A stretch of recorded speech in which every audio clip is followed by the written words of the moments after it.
everyone, and welcome back to Little Books Great Stories. I'm a little sick today, but I just want to remind you that Valentine's Day is coming up. Today we will be reading Franklin's Valentines. Franklin's Valentines. Franklin could count to 10 and back again. He knew the days of the week, the months of the year, and the holidays in every season. Today was Valentine's Day, and Franklin was counting the valentines he'd made for his friends. He wanted to be sure he didn't forget anyone. "Hurry up, Franklin," said his mother. "You'll miss the school bus." Franklin rushed to find his hat and mittens and boots. He tossed his valentines into his bag.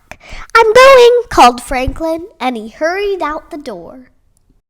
At school, Mr. Owl gave the class a Valentine's spelling bee and a Valentine's arithmetic problems. But everyone was so excited about the Valentine's Day party to think about work. Franklin whispered to Bear, "I can't believe we have to wait until after lunch to give out our cards. I can't believe we have to wait till after lunch for the goodies," Bear whispered. At last it was time for the party. "You may get your valentines now," said Mr. Owl. Franklin grabbed his bag and reached inside. He pulled out his hat, he pulled out his mittens, he pulled out his ball and a scrunched up piece of homework. Then he held his bag upside down and shook it. "What's wrong?" asked Bear. "My valentines! They're gone!" called Franklin. After Franklin looked everywhere, Mr. Owl let him phone home. Franklin waited and waited while his mother searched. "I'm so sorry, Franklin," she finally said. "I found your valentines outside in a puddle of slush. The cards are ruined." Franklin blinked away tears. He gave the phone to Mr. Owl and ran out of the room.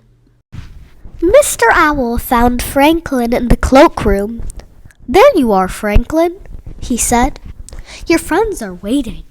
We can't start the party without you." "I don't belong in the party," replied Franklin. "I don't have any valentines to give." "I know," said Mr. Owl. "Your mother told me what happened, and I told the class." Franklin moaned. "I guess no one's gonna give me a valentine now." Said Mr. Owl. "If Bear lost his valentines, would you decide not to give him a card?" "I'd never do that," exclaimed Franklin. "Bear is my friend." "Maybe Bear feels the same way about you," replied Mr. Owl. Franklin thought about that. "Maybe," he said. He cheered up a little.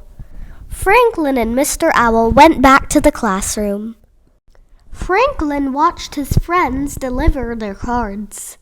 As the pile of valentines in front of him grew bigger and bigger, Franklin felt sadder and sadder. There were so many, and he had none to give in return. He sighed as he opened Bear's card. "What's wrong, Franklin?" asked Bear. "Don't you like my card?" "I do, but I feel bad because I don't have one for you," said Franklin. "Oh, that's all right," said Bear. "I don't need a valentine to know you're my friend." Franklin smiled. Everyone gathered around as Franklin opened his other cards. "Mine's a turtle cutout," said Snail. "Mine's a turtle poem," said Goose. "And I made up a turtle riddle," said Fox. "These are great!" exclaimed Franklin. "I just wish I had my valentines for all of you. I just wish we could start eating all these goodies," replied Bear. Everybody laughed. That night, Franklin told his parents about the party. "It sounds as if you have some very good friends," said Franklin's father. "I sure do," agreed Franklin. "Next year, I'm going to make them extra special valentines." "Well, you've got a whole year to get ready," replied his mother. "I don't know if I can wait a whole year," said Franklin. The next morning, Franklin's mother found him at his table, writing and drawing and cutting and folding. "What are you making?" she asked. "It's a surprise," Franklin answered. His mother smiled. "Well, hurry up, you'll miss the bus." But Franklin didn't hurry. He wrapped his artwork carefully and placed the package in his bag. He made sure that all the buckles were done up tight. Then he hugged the bag to his chest and went out the door.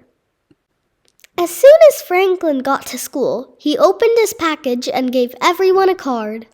"What are you doing, Franklin?" asked Beaver.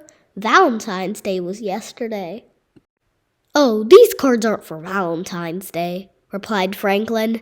"They're for Friendship Day, and Friendship Day can be any day you want it to be." Thank you for listening to today's Read-Aloud. Please come back again next week for another one here at Little Books Great Stories. Bye!